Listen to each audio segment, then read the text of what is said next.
आप सबको जय मसीह की गुड मॉर्निंग। आज के एक और नए दिन में आप में से हर एक का स्वागत है। जैसा कि आप लोग जानते हैं कि आज बुधवार है और आज के दिन हम लोग प्रार्थना के लिए शाम को इकट्ठा होते हैं और आपके सारे प्रार्थना निवेदन के लिए हम लोग एक साथ मिलकर प्रार्थना करते हैं। तो मैं फिर से रिमाइंड कराना चाहता हूँ कि जो आपके प्रार्थना निवेदन है वो आप हमें देने ना भूलिए, क्योंकि हम लोग निरंतर आपके लिए प्रार्थना कर रहे हैं। उसके साथ साथ हमारा कैलेंडर आपके लिए एज अ फ्री गिफ्ट है, तो अगर आप चाहते हैं कि वो आपको मिले तो आप अपना एड्रेस हमें ईमेल कर सकते हैं। इस चैनल को सब्सक्राइब करें और उसके साथ साथ आप हमें कमेंट में भी वो आपका एड्रेस भेज सकते हैं।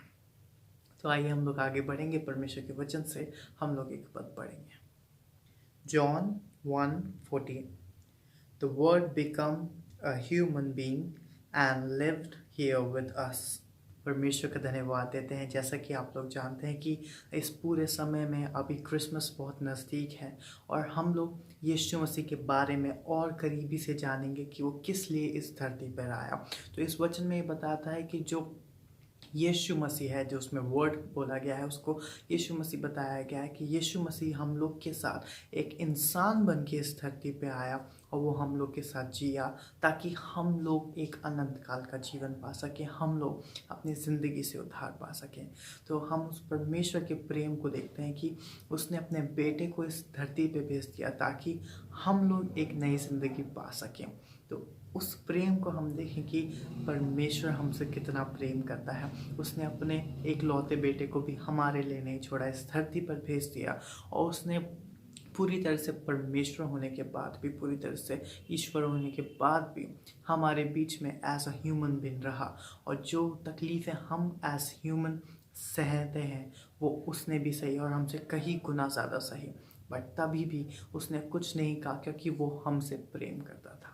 तो आइए उस प्रेम को हम लोग और जानेंगे, आगे बढ़ेंगे, हम लोग सुनेंगे उस गीत को और उसके बाद बढ़ेंगे हमारे मेन वचन में।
शक्तिमान तू ही है मेरे जीवन का संगीत, तू ही महान सर्वशक्तिमान, तू ही है मेरे जीवन का संगीत।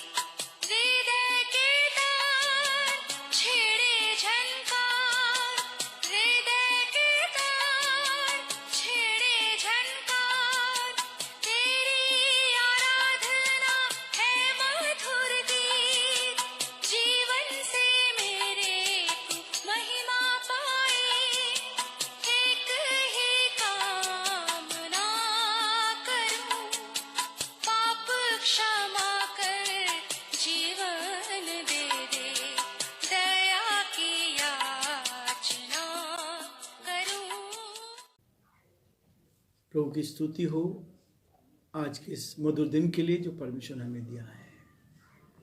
आप सबका धन्यवाद कि आज हमारे साथ जुड़े हैं। परमेश्वर का धन्यवाद कि उसने हमें मौका दिया है कि उसकी सेवकाई करें। हम इसके लायक नहीं थे कि हम परमेश्वर की सेवा कर सकें।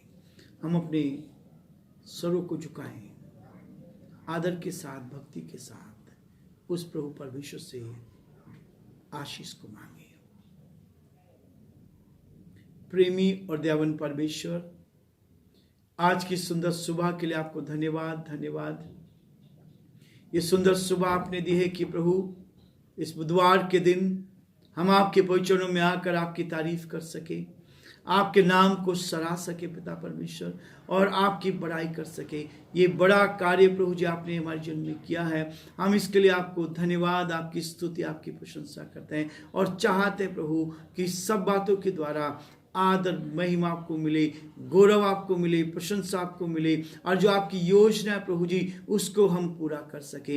हे दया के धनी और विश्वास के योग्य परमेश्वर, हम आपकी तारीफ करते हैं, हम आपकी प्रशंसा कर आज के इस डिवोशन पर आपकी आशीष चाहते हैं और प्रार्थना करते हैं प्रभु इसके द्वारा आपका नाम ऊंचा किया जाए। सारी महिमा आपको देते हुए अपने जीवनों को आपके हाथ में सौंपते हैं, हमारे प्रदेश को आपके हाथ में सौंपते हैं, प्रदेश के मुख्यमंत्री को आपके हाथ में सौंपते हैं, हमारे देश को आपके हाथ में सौंपते हैं, देश के प्रधानमंत्री को आपके हाथ में सौंपते हैं। प्रभु हर एक की रक्षा कर, मदद कर, ताकि सब बातों के द्वारा आपका नाम ऊंचा किया जाए। सारी महिमा आपको देते विनती को यीशु के नाम से मांगते हैं, आमीन। मैं आप सबको धन्यवाद देना चाहूँगा उन आपकी प्रार्थनाओं के लिए जो आपने हमारे लिए उस संस्था के लिए की है। मैं हृदय से आपका आभारी हूँ। प्रभु का धन्यवाद हो। 4 दिसंबर को प्रभु ने मेरे जीवन में बड़ा काम किया है। मिनिस्ट्री के 40 वर्ष पूरे करने में प्रभु ने मदद की।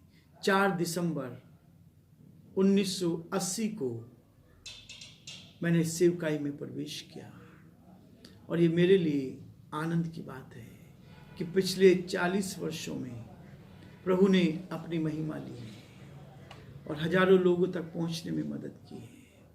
मैं आप सबको धन्यवाद देना चाहूँगा और परमेश्वर पिता को धन्यवाद देना चाहूँगा। इतना बड़ा उपकार उसने मेरे जीवन में किया है कि इन 40 वर्षों की मिनिस्ट्री में प्रभु ने संभाले रखा और बहुत से भाई बहन हमारे साथ जुड़े जिन्होंने आत्मिक दृष्टि से आशीष को प्राप्त किया है। जैसा कि आप हर रोज सुन रहे हैं कैलेंडर के लिए, मैं आपसे निवेदन करना चाहूँगा मेहरबानी से, यदि आप हमें जो हमारी आवाज़ को सुन रहे हैं, हमारे साथ फेसबुक पर जुड़े हुए हैं, आपसे निवेदन करना चाहूँगा कि अपना एड्रेस और मोबाइल नंबर हमें दे दें ताकि हम आपको एक कैलेंडर यहाँ से भेज सकें, फ्री में देंगे। यदि प्रभु आपको उभारता है और आप इस सेवकाई के लिए कुछ योगदान करना चाहते हैं, सहयोग करना चाहते हैं, तो हमारा अकाउंट नंबर भी है, उसमें आप अपने योगदान को उसमें भेज सकते हैं। लेकिन ये कैलेंडर हम आपके लिए फ्री देते हैं। यदि प्रभु आपको उभारता है तो आप इसमें सहयोग कर सकते हैं। प्रभु हमारी मदद करे ताकि हम एक साथ बढ़ते हुए प्रभु के नाम को धन्य कह सके। आज हम इस बात को सीखने का प्रयास करेंगे, आत्मसमर्पण, अपनी आत्मा को समर्पित कर देना। आत्मा, संसार के में आत्महत्या होती है, लेकिन आत्मा का समर्पण, ये शरीर चल रहा है तो इस आत्मा से चल रहा है। जिस दिन ये आत्मा निकलती है, ये शरीर क्या होता है, ये मिट्टी बन जाता है। आत्मा का बहुत बड़ा महत्व है। आत्मा का समर्पण हमें क्या सिखाता है और ये आत्मा के समर्पण से क्या होता है। मत्ती उसका 4 अध्याय और उसके 8 पद से लेकर 10 पद तक मैं आपके सामने पढ़ूंगा। यीशु मसीह की परीक्षा। इससे पहले कि प्रभु मसीह अपनी सेवकाई को आरंभ करें, उसने 40 दिन और 40 रात तक फास्टिंग करी और फास्टिंग के बाद शैतान हमारे ऊपर हमला करता है। जब हम कमजोर होते हैं, जहां कमजोरी होती है वहां वो हमला करने की कोशिश करता है। इसलिए 4 अध्याय, मत्ती का 4 अध्याय और उसके 8, 9 और 10 पद को मैं आपके सामने पढ़ूंगा। यहाँ लिखा है, यीशु ने फिर इब्लीस उसे एक बहुत ऊंचे पहाड़ पर ले गया और सारे जगत के राज्य और उसका वैभव दिखाकर उससे कहा, यदि तू गिरकर मुझे प्रणाम करे तो मैं सब कुछ तुझे दे दूंगा।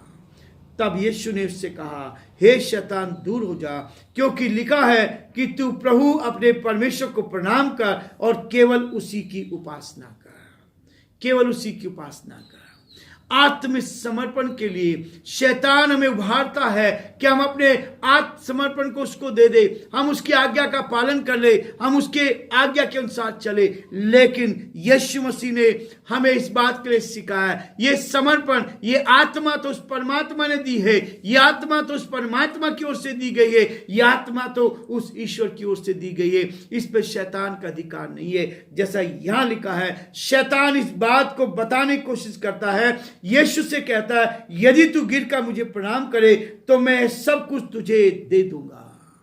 क्योंकि आदम से जो पहला इंसान परमेश्वर ने बनाया था, उसमें अपनी आत्मा डाली थी। उस आत्मा के द्वारा शैतान ने आज्ञा उल्लंघन किया और वो सारा अधिकार शैतान ने अपने पास ले लिया। और उस अधिकार के लिए ही यीशु मसीह पृथ्वी पर आया था। और यदि यहाँ आदम के समान यीशु मसीह को भी वो गिरा देता तो कोई व्यक्ति नहीं बचता, सब लोग नरक में जाते। यीशु मसीह ने इस पृथ्वी पर, वो भी आत्मा के द्वारा पैदा हुआ। आदम को आत्मा मिट्टी के उसमें डाली, या यीशु मसीह को प्रभु मसीह ने, परमेश्वर ने अपनी आत्मा को मरियम की कोख में डाला। और वही क्रिसमस है कि यीशु मसीह आत्मा के द्वारा जन्मा, आत्मा के द्वारा जन्म लिया। आत्मा के द्वारा जन्म लेकर जब तक आदम और हव्वा आत्मा में चलते रहे, तब तक उनके अंदर कोई पाप नहीं था, तब तक उनके अंदर कोई बुराई नहीं थी। लेकिन जैसे ही पाप आ गया, मृत्यु उनके जीवन में आ गई। यीशु मसीह ने अपने जीवन में इस बात को दिया कि शैतान से उस अधिकार को छीनने के लिए, जो अधिकार शैतान का था उससे छीन कर लोगों को दिया है, ताकि वो उद्धार को प्राप्त कर सके। और यीशु मसीह उद्धारकर्ता बनकर इस पृथ्वी पर आया। यीशु मसीह उद्धारकर्ता बनकर इस पृथ्वी पर आकर उसने उद्धार का संदेश हमें दिया है। वो कहता है कि मत्ती में इस बात को स्पष्ट करता है। यदि आप 8 अध्याय का 20 पद भी देखेंगे, मत्ती का 8 अध्याय 20 पद में लिखा, वे तुरंत जालों को छोड़कर उसके पीछे हो लिए। यह संदेश, यीशु मसीह का संदेश लेकर जब चेलों को संदेश दिया गया तो उन्होंने क्या किया, अपना सब कुछ छोड़कर यीशु मसीह के पीछे आ गए। वो यीशु के चेले बन गए। यह पूरा समर्पण, आत्मा का समर्पण प्रभु के साथ यीशु मसीह ने ये आदेश हमें दिया है। रोमियो का 15 अध्याय यदि आप देखेंगे, रोमियो का 15 अध्याय और उसके 3 पद में यहाँ पर एक बात और स्पष्ट कहता है। रोमियो उसका 15 अध्याय और उसके 3 पद को प्रभु का दास इस बात को कहता है, क्योंकि मसीह ने अपने आप को प्रसन्न नहीं किया, पर जैसा लिखा है, तेरे निंदकों की निंदा मुझ पर आ पड़ी।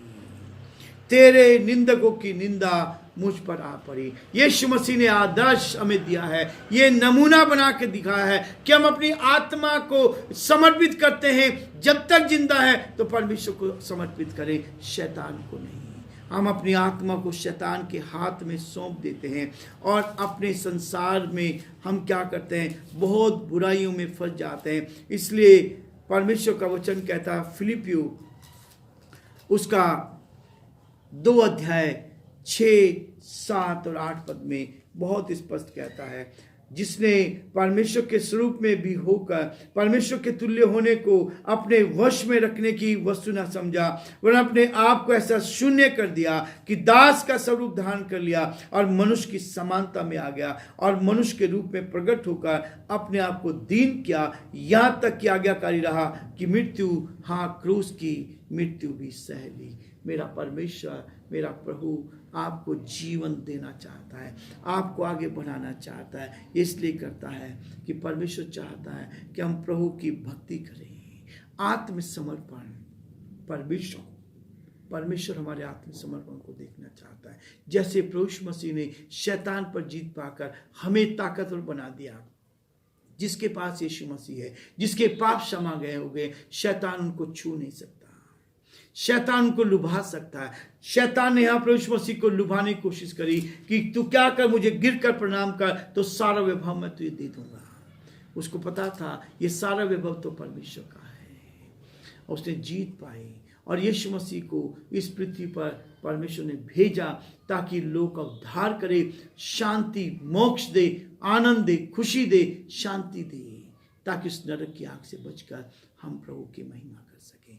प्रभु आप सबको बहुत आशीष दे और प्रभु का हाथ आप सब पर बना रहे। आज का दिन आपका आशीष में दिन रहे, आज का दिन आपका आशीषों से भरा हुआ दिन हो सके।